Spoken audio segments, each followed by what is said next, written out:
welcome to Cancer Smiles and Sarcasm. Be sure to follow me and leave comments if you like this show, today's show, or any other show, or if you want to hear about something else. Today we have the Pink Hulk. Woohoo! Yeah. All right. The Pink Hulk is really Valerie David. Valerie David is also a cancer patient, and she has a stage show about one woman's journey to finding the superhero within you. It's an award-winning stage show. Congratulations, Valerie. Thank you so much, and thank you for having me be on here today. Yeah, and so how long has your show been out? It's been out, its 10-year anniversary is this year.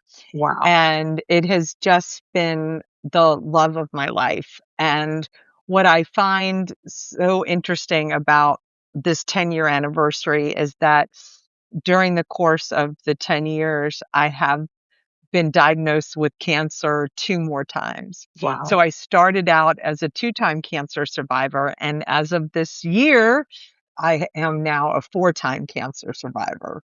Oh my God. Yeah, so I'm adding on the story to the Pink Hulk. We're going to talk about all of that. Yes, Wow. yes. That's just crazy. So let's start off with that. Because that's part of what the Pink Hulk is all about, right? Everyone knows the pink breast cancer ribbon, right? So is that where the Right. Pink Hulk came from? Yes, and it's actually twofold with the Pink Hulk. It couldn't have been a better title because in 1998 to 99, I was diagnosed with stage 3 non-Hodgkin's lymphoma. And the ribbon for non-Hodgkin's lymphoma, the lymphoma ribbon is green. And we all know that the ribbon for breast cancer is pink. So that title combines both cancers I've had. So the pink being the pink ribbon and the Hulk being green, and that lime green that the lymphoma ribbon is. So it couldn't be a better title. Okay. Yes. Perfect. Yes. So so I've been a cancer survivor for 27 years. Wow. Yes, which is still amazing for me to even grasp that. Heck yeah, it's surreal, right? Because It is. people think, that's the death sentence, and it's not really a death sentence. We're all dying, right? We all have a death sentence, but you have outdone it all. So let's talk about that. First of all, I want to talk about non-Hodgkin's lymphoma and tell the guest a little bit about that. Yes. So I had a pain in my chest, and I thought it was a pulled chest muscle. And I didn't realize, and luckily, we become very in tune with our bodies. And I think the takeaway is to always trust your intuition and trust your gut. And I knew something was off, but I didn't realize it was going to be cancer. So I had I had it checked out. I went to a doctor who I didn't have a GP at the time, and then my gynecologist suggested a GP. I didn't know that he was actually an oncologist who specializes in lymphoma. And so when I went to see him, he said, let's just take an X-ray of your chest, since I had chest pains and I had trouble breathing. And there showed a mass, but I was 30 at the time, and I was so ignorant. Like, I was like, "Oh, let's just," because he said, "Let's get a CAT scan." And I thought, "Oh, it'll prove that nothing's really there." But it was really something. There's a mass on the X-ray. Let's see what it was. And it ended up being stage 3 non-Hodgkin's lymphoma. So that really blindsided me, and I had chemo, and then it was interesting because when I was diagnosed with breast cancer for the first time 15 years later, I was actually celebrating my 15th anniversary of being cancer-free of lymphoma, going to a trip to Aruba. And then before that trip, I felt a lump, actually not in my breast, but under my armpit, which you still have breast cancer tissue that extends all the way to your almost to your back, under your arm. So it was interesting to celebrate being cancer free of lymphoma. And then, because I was considered cured at the time, because I had a very curable lymphoma. And it was interesting because I felt that lump taking off a sports bra, like, because you're struggling with the sports bra and it's so hard to take off. And I was like, I feel something weird. And it ended up being stage 2 breast cancer.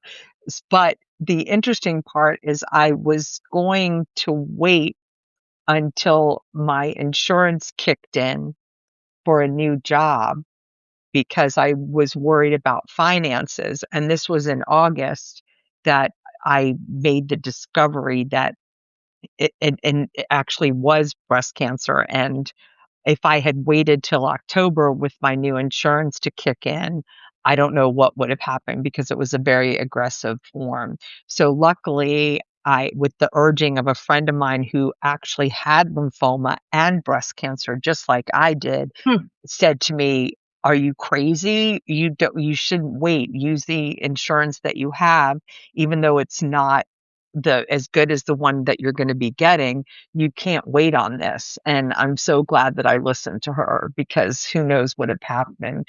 And it also was a lesson to me that health comes first. And I know it's a very big financial burden with those of us going through cancer and treatment, but the cost of my life is way more important than the cost of the treatment. Well, yeah. So I immediately in August got it checked. My gynecologist at the time, and this was back 15 years after lymphoma, said, You need to go back to your original hospital where you had lymphoma because you need to get this checked." And I will never forget the worried look on her face. So luckily, I was put into treatment right away. And what's so interesting, Tammy, is that lymphoma and breast cancer share some of the same drugs. Oh, So, okay. yeah, so I wasn't able to get, I was supposed to be getting adriamycin for the breast cancer, but I had maxed out on it with lymphoma. So I ended up getting Cytoxin and doxytaxel instead. And I had Cytoxin with lymphoma, but that was okay to take again. Okay. So it was quite a journey. And it's interesting. I'm so in awe of your story. And I was listening to your podcast talking about yourself. And you had mentioned a fortune cookie that you had read the fortune and it said great opportunity comes from adversity. And Mhm. I think this whole journey with having lymphoma and then breast cancer, and then we'll go into the 2 more times of breast cancer, it gave me an opportunity to help other people and use my own show that's supposed to and does inspire others to inspire me when I had to go through 2 more bouts of cancer during the 10 years that I've been performing. And I will not miss a year. I've never missed a year, even when I found out, and then we'll go into fast forward to 2018, I had very bad chest pains again and hard to breathe like I had with lymphoma. And I knew something was wrong again. And I actually thought it was lymphoma because I had the 9 centimeter tumor in my chest, and I was still having the same pain in the same spot. So I thought, oh, I must have lymphoma again. And then I remember calling my doctor because, again, I was having trouble breathing and chest pains and coughing. And I actually called and I said, I have cancer again. And they're like, no, no, no, it's probably just pains you're having from working out and lifting weights. And I'm like, no, it's cancer. So I was like, I knew. And so subsequent tests showed that it ended up being metastatic breast cancer stage 4 that was in my chest and my rib cage. Okay. So I found out officially when I was performing the Pink Hulk at a festival in Portland, Oregon, and there's a 3-hour time difference. So at 9:45 in the morning, as I was entering the theater to have a tech rehearsal for the Pink Hulk show that night, I got a call from my oncologist in New York, and it's 1:15 there the afternoon, and she said, "It's metastatic breast cancer." So, what's my choice? What do I do, Tammy? And I said, "You know what? I'm not letting cancer stop me." And I performed that night, and I finished the run. Awesome. Good for you. So, I was very I said to myself, "Valerie, you play the Pink Hulk. Now you have to be the Pink Hulk again." Mhm. So the interesting part with when I came back from Portland, Oregon, I was provided a drug, a CDK4/6 inhibitor, but 8 months earlier, I in between acting gigs, I would work at a medical ad agency, and 8 months before I was diagnosed with metastatic breast cancer, I was working on a new metastatic breast cancer drug. And I thought, wow, I don't have metastatic breast cancer, but it sure looks like a great drug if that ever happens to me. And lo and behold, 8 months later, when I get diagnosed with metastatic breast cancer and was offered this one drug, I actually asked the doctor, "Can I try this drug?" Because I worked on its ad campaign and I felt really strongly about it and I wanted to give it a try. And she was very amenable because it was a sister drug and said, "Whatever you want." And I went on that drug, and 5 months later, I was getting scans, and I was very nervous, and I didn't know what the outcome would be because we all know that back in the day, it's not this way now, but metastatic breast cancer was a death sentence. Mhm. And there's so many new drugs and clinical trials that there's so many more survivors living with cancer. And I always make a joke. I live in Manhattan.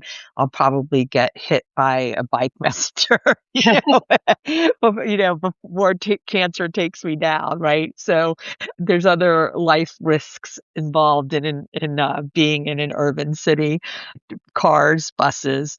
So when I got the scans, I was blown away because it actually showed no evidence of disease, that the drug had eradicated the cancer and it was dormant now and not showing up.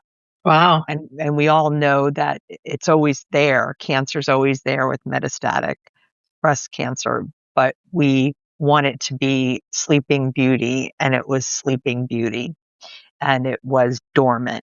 And there was a less than 3% chance of the drug working where it would be this outcome of having 100% response.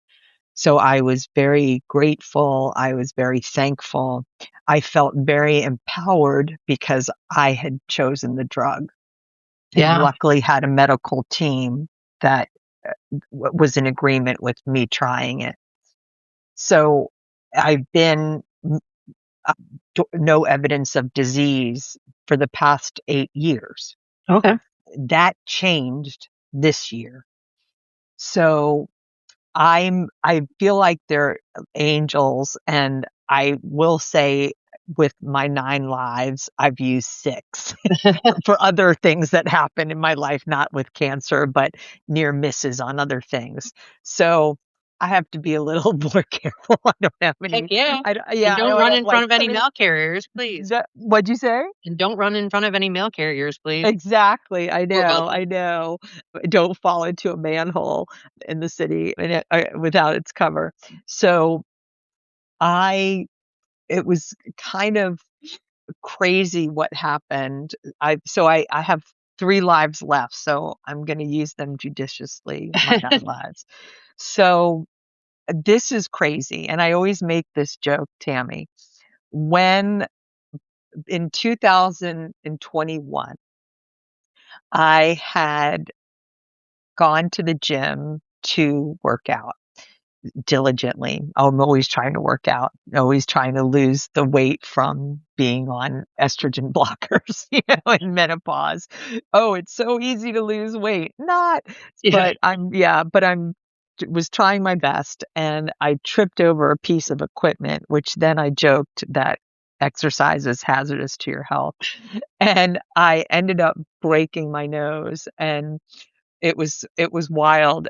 I I had my eyeglasses cut into my nose and it was bleeding, and the gym was very nice, and I put toilet paper up my nose, like Rocky, and, Gosh. it swelled, and I was told to go to the emergency room. So I went to the emergency room and got a CAT scan. But and then, the wonderful thing that didn't happen 27 years ago is that you can look in your portal now. There were no portals back then where you could see your results, and there was no scans that were in your portal. They were actual scans that you had to take with you and move from place to place and put up on a light board. They were actually films, Yeah. but now they don't do that anymore. So it was such an advancement to me. It was like the Jetsons, right? And that we were now in the Yeah, and Jetsons you're talking about your card. healthcare portal from your hospital. Yeah. Exactly. So I looked at my chart and I saw, oh, broken nose. And I was like, yeah, I could have told you that. But I didn't read what was on the bottom of the report because I didn't think to look at it because I knew I was like, I could have told you I'd broken my nose. And the ER doctor said there was actually a mass that was found on the CAT scan. So that was unbelievable. So at first we thought it was metastatic breast cancer that spread to my head, but it turned out to be a meningioma, which is the most common type of benign brain tumor. 40% of the tumors are benign meningiomas. So all they had to do was monitor it these past few years, Tammy, and it's something I've probably had for a very long time, for years, and it's like a rock in your head. So it was good that they found it, and I never had any symptoms from a brain tumor. I never had any problems with it. It was just luckily found on the scan.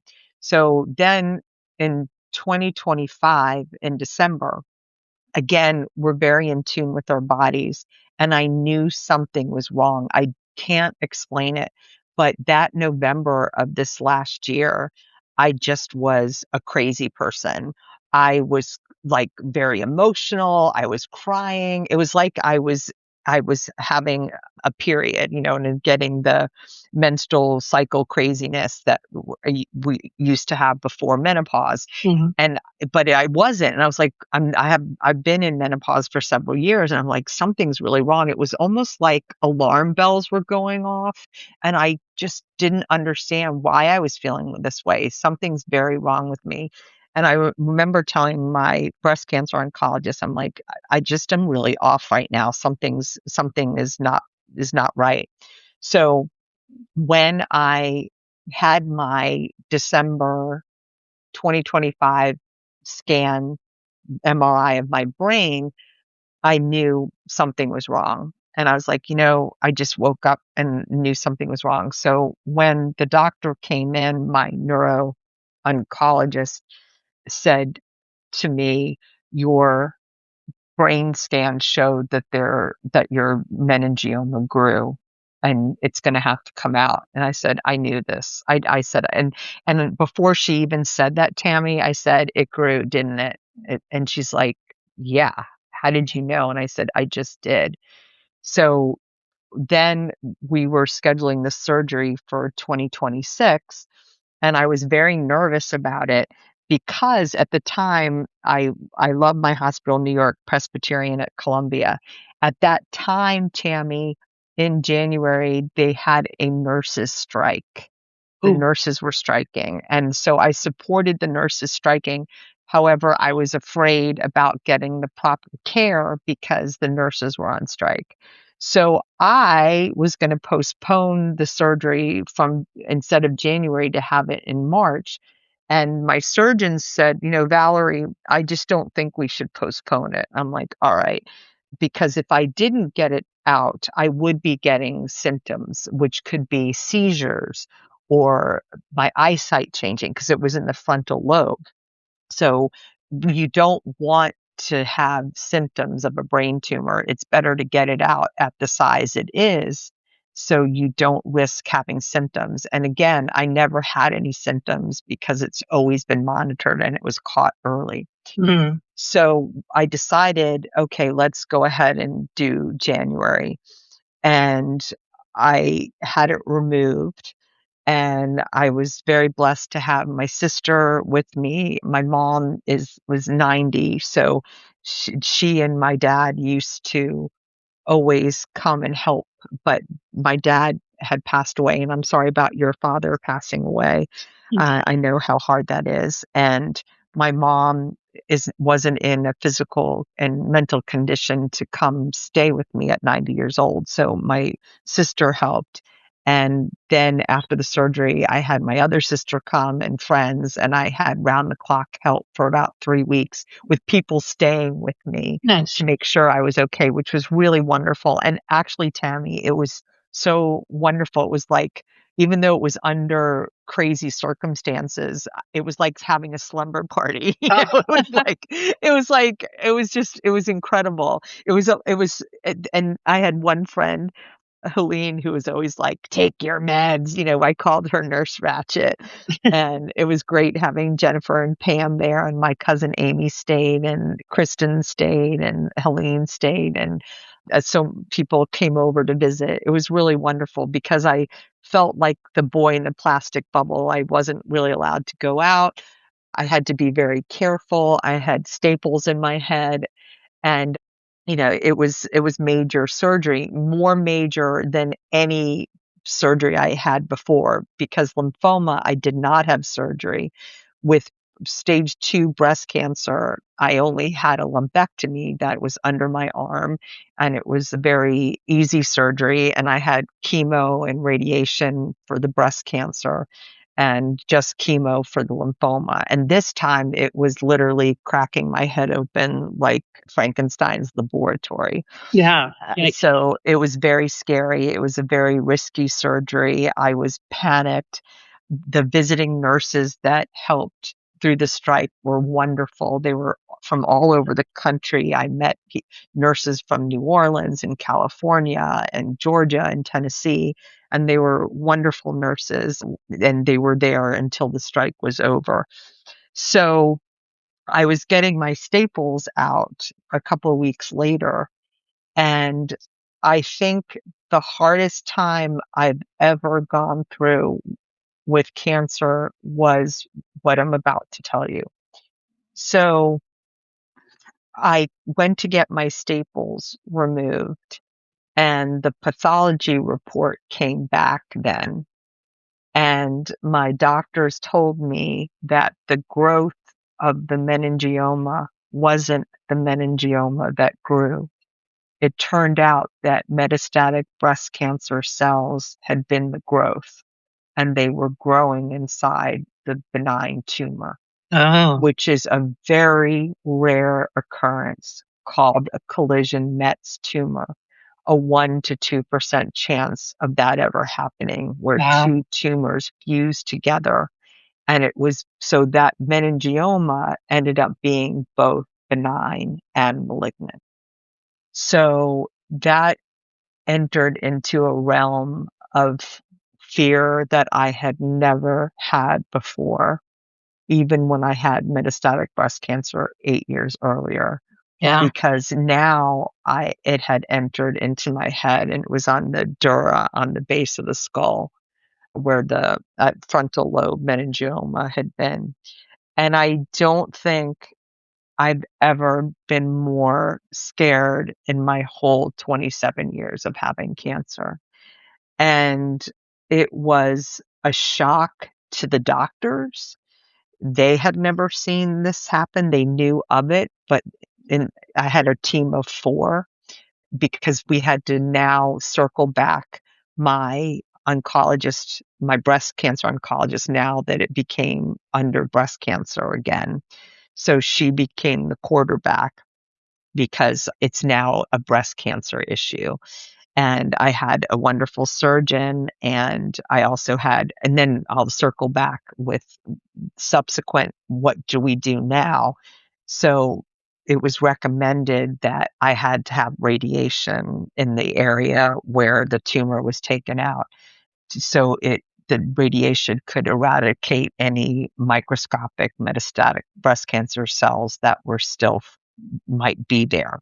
Okay. Now, the interesting part is that I don't blame my breast cancer for the radiation because I would have gotten radiation anyway, because the meningioma tumor, it is in 3 grades, grade 1, 2, and 3. If it were grade 1, I would not get radiation. If it were grade 2 and 3, which showed it was a faster growing tumor, I would have radiation. So because it was grade 2 and it was metastatic breast cancer, there was no question that I would be getting the radiation. Mhm. So I had the radiation treatment, which I felt like it was an amazing experience because I had a mask that looked like Silence of the Lambs, mask that Anthony Hopkins had. Clarice, Clarice in the movie. I looked like him, and I also was very, very pro my healthcare and proactive and being my own patient advocate. And I asked the doctor, if I'm going to be in that radiation room for an hour of radiation treatment in a tube, I want to bring in music. So we all know with the MRIs, you can't bring in a phone because of the metal and everything like that. But with the radiation, you are. And he'd not really had a patient do that before. And I said, I'd like to play this very lovely piano beach sound music that I had from Insight Timer, which is this free meditation app that's wonderful that I use a lot.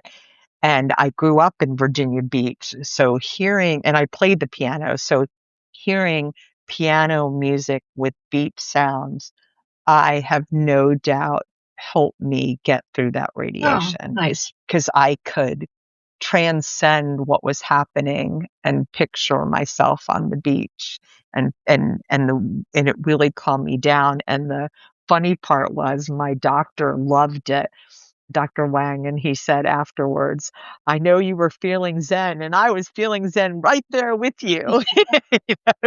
Because because he could hear it, everybody could hear it. So I think it was a good thing for all of us to hear and to experience together and have this zen moment in such a distressful, stressful time. And so that worked like a charm, and I was able to be in a tube for an hour, which was the longest I'd ever been in a tube.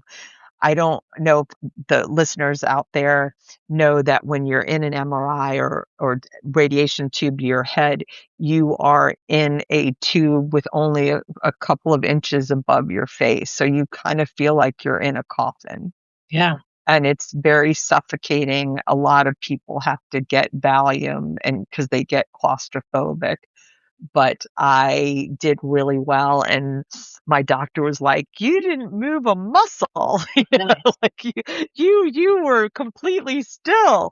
And because the person before me, I had to wait an extra hour because the patient before me kept moving during her radiation, and when you move, the machine automatically cuts off. 'cause you don't want any radiation except for the place it's supposed to be. Yeah. So I felt, "Yo, look at me, I'm a badass pink Hulk. I didn't move once." And so I didn't I was happy to be able to do that. But I remember him saying, "I'm so sorry you have to wait. The patient before you keeps moving, and we have to keep starting over the radiation." So I think that music really helped me, and then just having had 27 years of cancer experience of CAT scans and MRIs and PET scans, that it it it led me to be able to do this. Yeah. And subsequent scans have showed, thank goodness, no evidence of disease. Okay.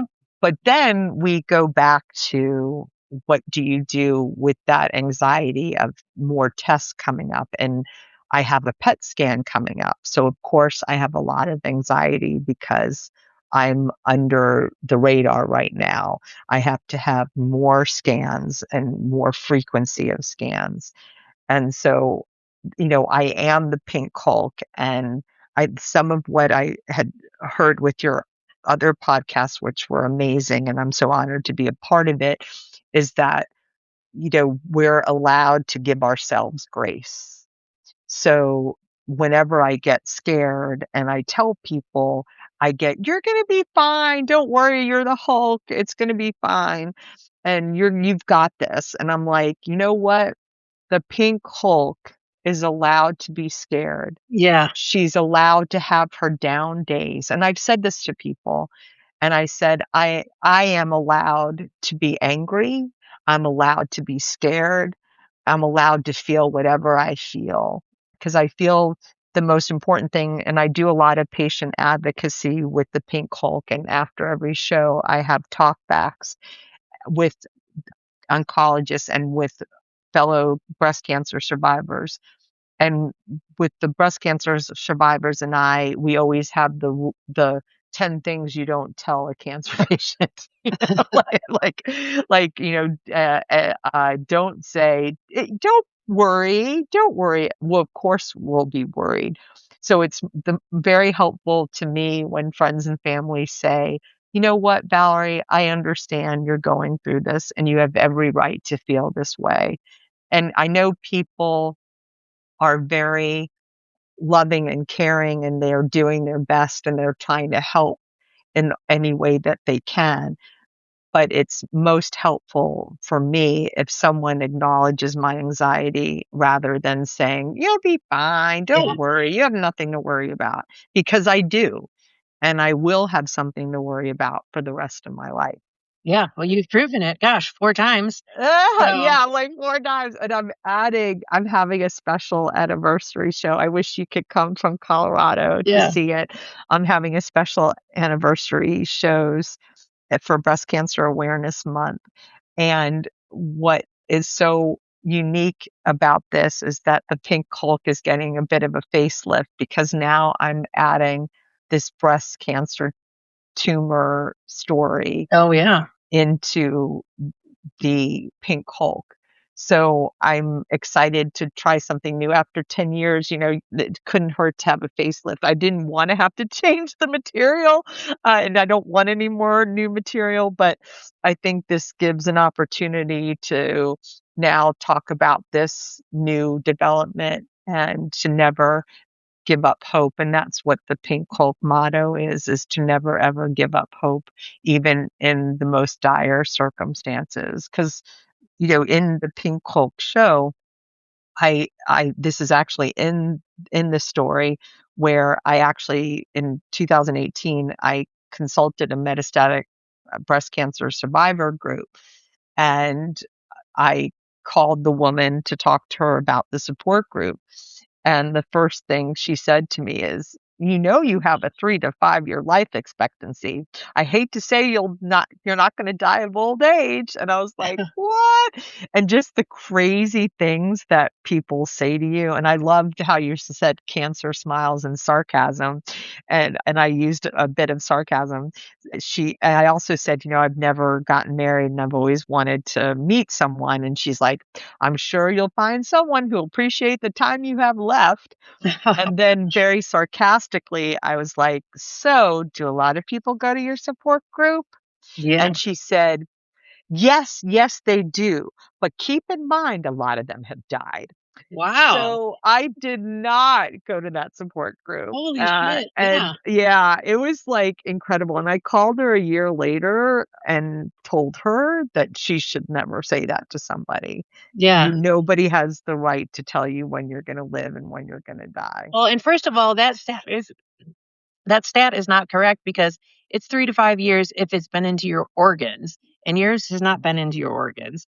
Yeah, So, that was incorrect information anyways, but, I mean, definitely. regardless, it's like, wow. Yeah, I I really wanna go know. to your support group, yeah, I please. know. I was like, "Please quit your day job." Yeah. Like, when it says don't quit your day job, I'm like, "Quit your day job, because lady, you are not helpful." And I did not find that helpful, but it's actually a very comedic bit in the show because I get a lot of reactions and people going, and I was like, and I never called her again. Yeah. And, there's so much with breast cancer and with cancer that I was doing some research, and the American Cancer Society said that in 2026, there'll be 322,000 new cases of breast cancer.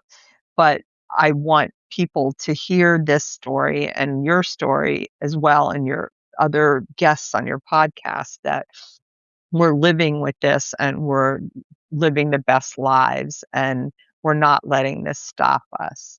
Yeah. And I know that there's hurdles and we have to deal with this for the rest of our life. But I know for me that I am the pink Hulk, and I'm proud of that, and had to be the pink Hulk twice during these 10 years of performing when I'd walk the walk and talk the talk when I was diagnosed again.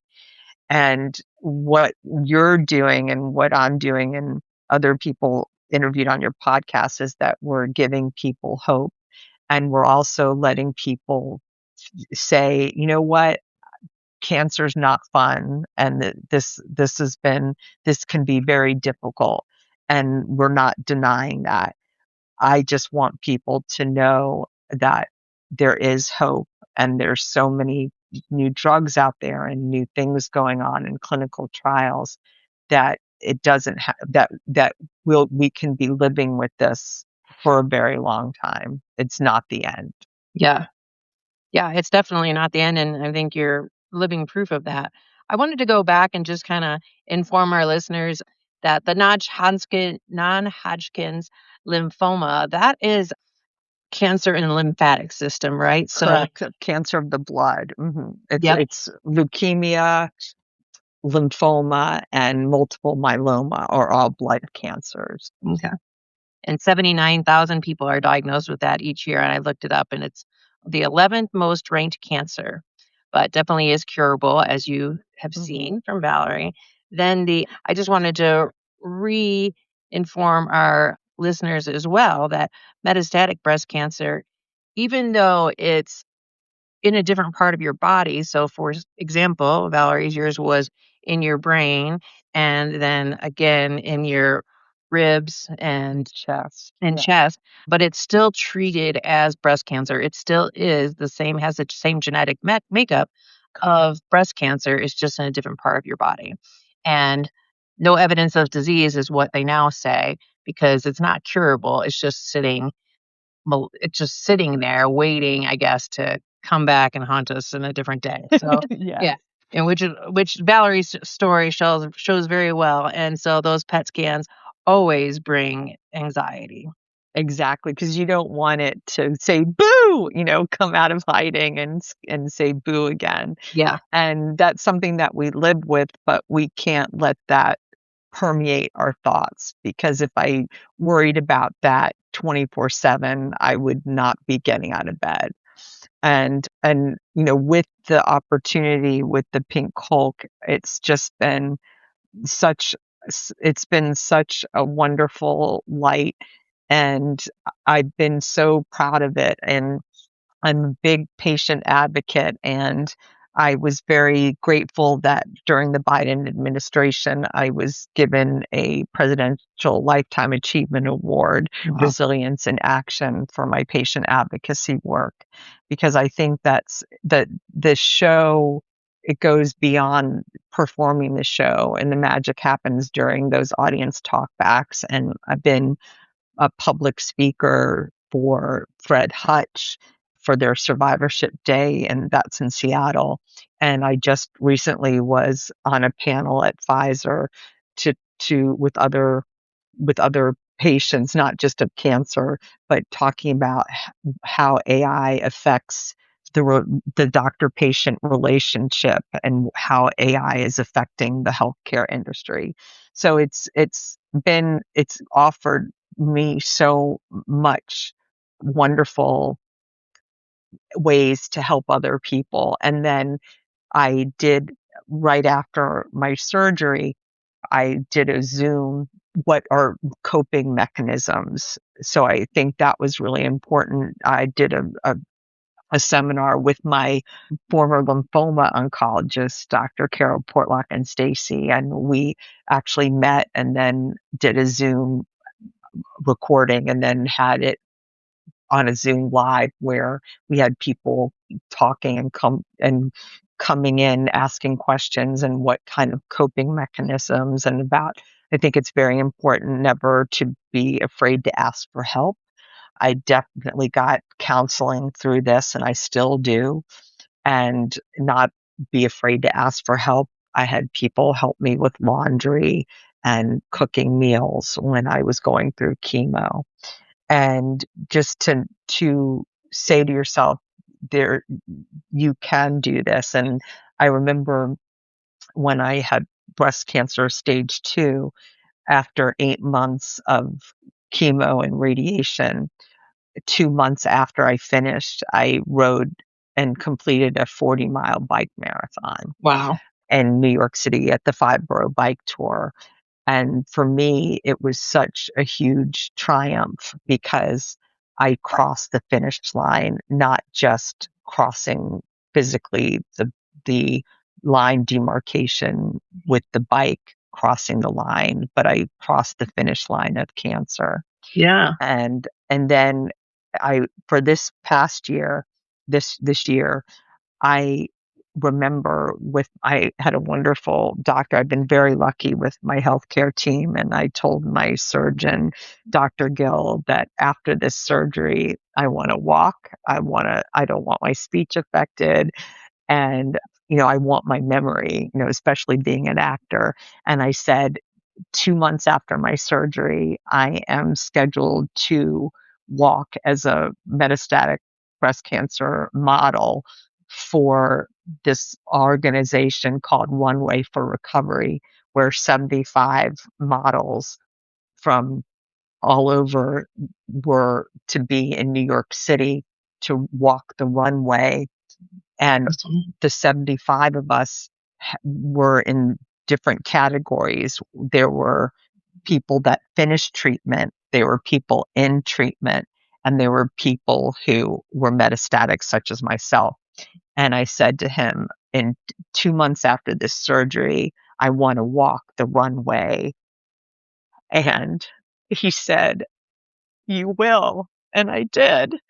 So it was a huge victory that exactly 2 months after my surgery and radiation, I walked the Runway for Recovery, which is an amazing Congratulations. organization that gives grants to metastatic breast cancer patients and their families, that helps with groceries or tutoring for kids, the children and the families, and they give grants. And they're in their 20th year, and they started in Boston, and they're having their 20th anniversary in Boston, and I'm going to be walking the runway again in Boston at the end of October of this year, and also in celebration and honor of Breast Cancer Awareness Month in October.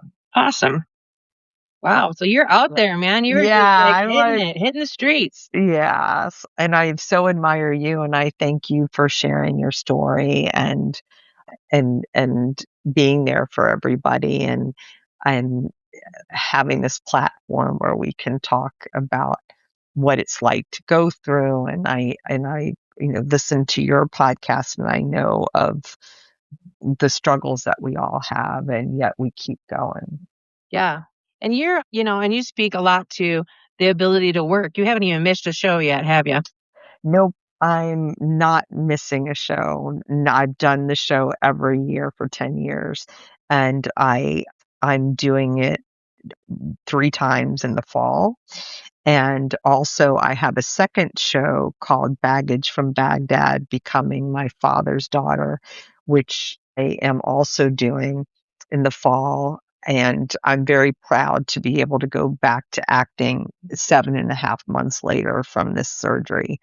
And Baggage from Baghdad is about my father having to flee Iraq in 1941 from a pogrom in Baghdad called the Farhud. And I think it's a very timely story because it's not just a Jewish tale, but it speaks to what's happening in Gaza, Israel, Ukraine, anybody who's had to be evacuated or forced out of their country and having to start a new life in a new country that's not so welcoming at times.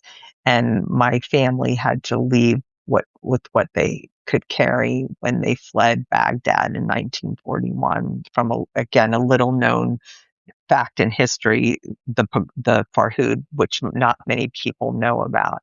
But it's very, unfortunately, it's very relevant to today's times. And so I wanted that show to be a history lesson, not history repeating itself. So anyone can identify with it. And in fact, when I did it in Vermont a few years ago, there was a Muslim father who came up to me and said, I had to flee Baghdad in 2005 with my daughter, and I know exactly what you went through. And he said, we are family. So that was so important to me because we all need to celebrate our differences and not be repelled by them, that we're all together, that we're all one people, and we shouldn't let religion divide ourselves and have all this chaos that's going on in all over the world right now. Yeah.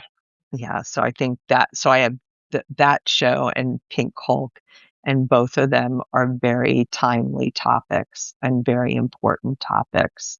And is the Pink Hulk, is it kind of comedy in addition to? It is. The Pink Hulk is definitely comedy because I tried to find love because I wasn't sure if I was gonna have a mastectomy or a lumpectomy.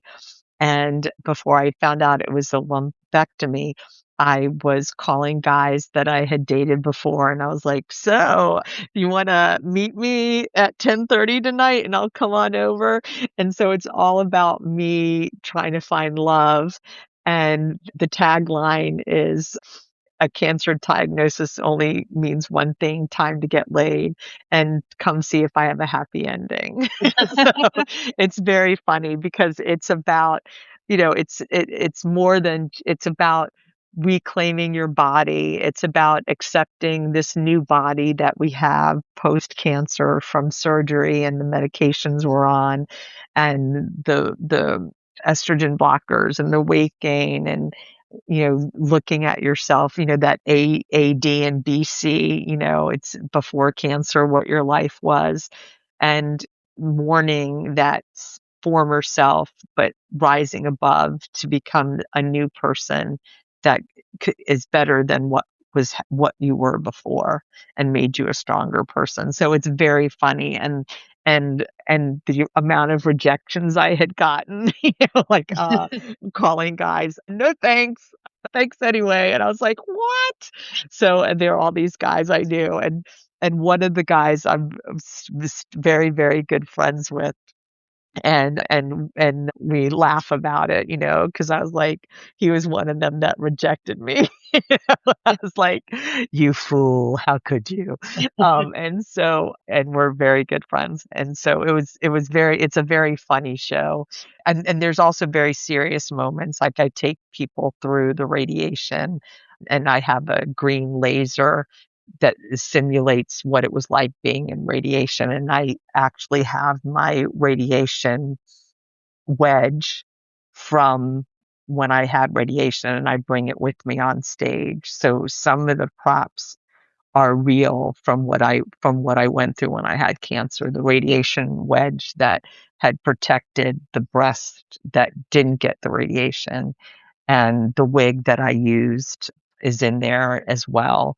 The original wig, and so I have original props there that that are part of the show.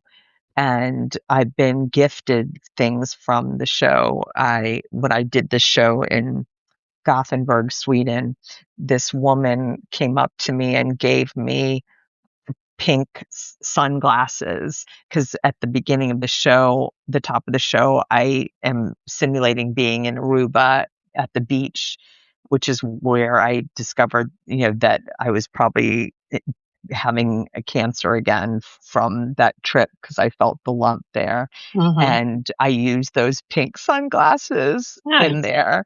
And then people have gifted me tablecloths that are breast cancer pink and the ribbon that I use in the show. So I use a lot of props that people have given me as gifts after the show that became part of the show.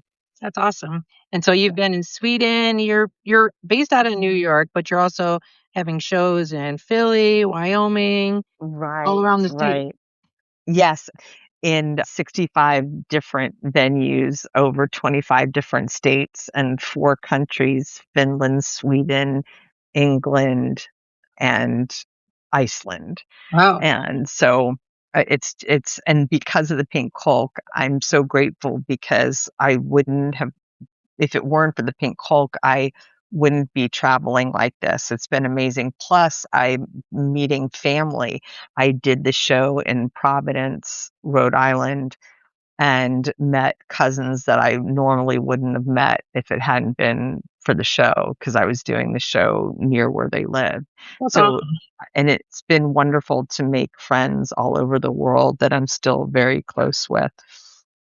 And there's a bond with traveling, and it's been a wonderful experience, and I don't know if I would have traveled to these countries if it weren't for the Pink Hulk, and I'm very grateful for the accolades and awards that it's won as well, especially in Gothenburg, because it was the first time I had done the show in a non-English speaking country. And even though they do speak English, English is not the primary language.